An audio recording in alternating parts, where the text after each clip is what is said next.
Good morning, writers. Well, congratulations. For many of you, you're nearing the ending of your stories, and my hope for you is that you're feeling proud of what you've written so far. So, today I want to talk a little bit about ideas for quality endings and what we want to be thinking about as we hone in on finishing up these stories in an interesting, thought provoking, in a strong way. So, here's a list, and we're going to go over the list and we're going to refer back to it momentarily. And this list is uploaded to Google Classroom for you to use. First thing, does the endings show and fit with what the story is really about? Does the structure match the rest of the story? Does the ending fit your arc, the arc that you created? Has the character changed or evolved? Has the plot developed? Are all the loose ends tied up? Does it make sense? And does the ending leave the audience thinking, is it exciting with a bang or end in an emotionally charged way? These are the questions we want to be asking. So I want to take a look again at the narrative model that we've been using and talk a little bit about Jeff and where we left off. We're going to have to fast forward a little bit through the story. So we know Jeff's conflict. We know kind of what's going on with Jeff and struggling with the parents' divorce. His dad has been kind of disappointing him repeatedly, not picking him up. Um, if we read the middle part, and we'll take a look at that tomorrow, we see that his dad's been kind of ignoring him on the days that he does have them. And so Jeff's really frustrated with that. Now, I want to get to the ending. So we are going to just jump right ahead because I did finally write out the ending here. So we're going to start a little more summary, and that is that school continued to get a little better for him. After being pestered for weeks by Todd and some of the old friends, Jeff finally reluctantly began sitting with them. I'm going to stop right there. I'm just going to point out that that's more summary. That's kind of just moving the plot along. Now, I've been thinking a lot about how to end this, and one of the ideas I had was for his mom to offer to throw him a birthday party. So here we go. Spring rolled around, and when Jeff's mom asked who he wanted to invite for his birthday party, Jeff shook his head and said, "No, thanks, Mom, not this year." She gave him a hug and then gave him the space that he needed.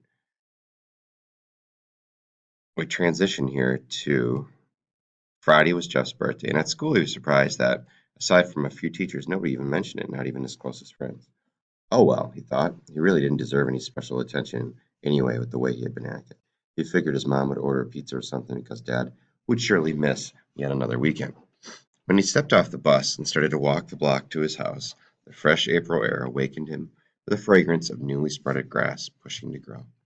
He felt the warmth of the sun on his back and actually smiled, imagining a quiet night with his mom, probably a DVD and a good meal. As he walked up the driveway, the garage door began to open. Jeff's mom pulled in behind him, rolled down the window, and yelled, "Get in! We have to hit the store." He hopped in the passenger side, and she pointed at the radio, saying, "Whatever you want." Jeff chuckled to himself. Mom never let him control the music in the car. It was almost like it was his birthday, which it was, of course. After the store, his mom started to act a little strange. Jeff couldn't place it. She was making her usual small talk, but she seemed a little off, like there was something else hiding behind the words. It wasn't a negative something, whatever it was, because he could see that she was blushing. For some reason, she kept checking her phone, which she never did while driving. When they pulled into the garage, Jeff started to grab the grocery bag from the back seat, and his mom said, "Oh, don't worry about it. I'll grab everything." Jeff thought he was in the Twilight Zone, set the bag down, shaking his head, and started toward the door. The next few minutes were a huge blur. Jeff remembered walking through the door and getting slammed against the wall by a chorus of voices shouting, "Surprise!"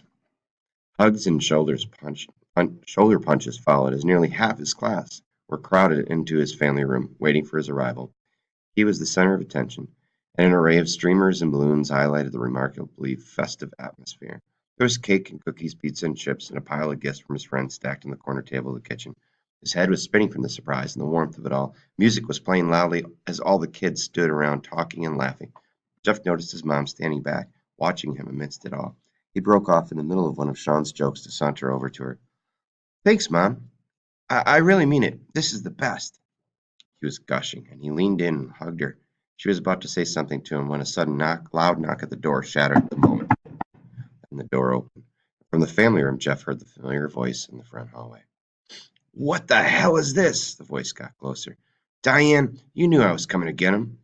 His dad rounded the corner and rushed toward Jeff and his mother. "This is my weekend," he declared, staring coldly at Jeff's mom. "Grab your bag, Jeff, now," he barked.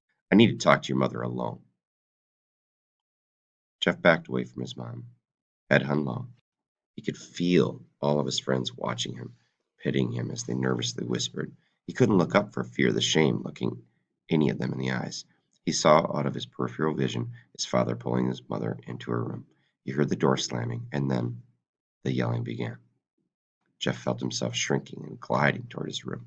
His home was full of good friends who only moments earlier had filled Jeff with more happiness than he had felt in many months. Yet he again felt the all too familiar ache of complete solitude washing over him like an icy river. In his room, he reached into his closet for his backpack, trying to ignore the shouting coming from his mother's room. Suddenly, it hit him in the chest like a 10-pound hammer. Jeff felt his chest collapse and his ears were ringing. This would be the new norm for the next several years. His dad would keep getting away with whatever he wanted, and Jeff and his mom would be left to piece it all together. Jeff's shame and sadness fell off him like a snake's dead skin. In its place, he felt his blood beginning to boil, but it wasn't just raw anger. It was almost like electricity pulsing through his veins. He stood for a moment, staring at his old soccer poster, shaking his head, gritting his teeth, as he felt himself growing, strength, conviction swimming upstream in his head. He finally knew what he needed to do. He blasted in his parents' room and yelled, "Dad, it's time for you to go!" His voice boomed so loudly that both his parents took a step back in astonishment. He knew that all of his friends had heard it too. Gathering himself, he continued, "You can't just come and go as you please and treat me like a chess piece in your divorce. You haven't given me the time of day in the last 6 months, and now you expect me to just leave this awesome party that Mom and my friends threw for me so I can watch your stupid TV?" Jeff's dad stepped forward, finger in the air, and interrupted. "But Jeff, where do you get off treating me like this?" Jeff continued. "I won't go. This is my life, and I will choose to spend time with my one parent who actually knows what it means to be a parent." Jeff felt himself shaking and knew there were tears streaming down his face. "If you want to talk about this, if you want to start being my dad again, you let me know. For now, it's time for you to go. I have a party to attend to." With that, Jeff stomped across the room, hugging his mom, and warmly thanked her again for the party. To be sure his father got the message. Jeff glanced at his dad squarely, looked him up and down, and shook his head in disgust. His father looked back at him sheepishly, his excuse still hanging like a crumb on his lips. Jeff turned around and headed back out into the family room to see the blank, inquiring stares of all his friends who had inadvertently witnessed the liberating climax of Jeff's struggle, and Jeff smiled at all of them. For a moment, there was an awkward pause, as if everyone was waiting for the other shoe to drop. And then Jeff went to the stereo, cranked the volume up again, and shouted, "Let's party!" He didn't remember his father leaving that night, but he knew it hadn't taken long. He saw his mom appear back in the kitchen, pulling out another bag of chips. As he talked rapidly and excitedly with Todd and Sean and others, he looked up to see his mom watching him. Jeff shot her an honest, knowing grin, winked once, and returned mid-sentence to the story he had been telling. Now, Jeff knew that things would never be the same. That wasn't the point. Even though he couldn't control what happened with his parents, he would appreciate what he had and choose his own path from that day on.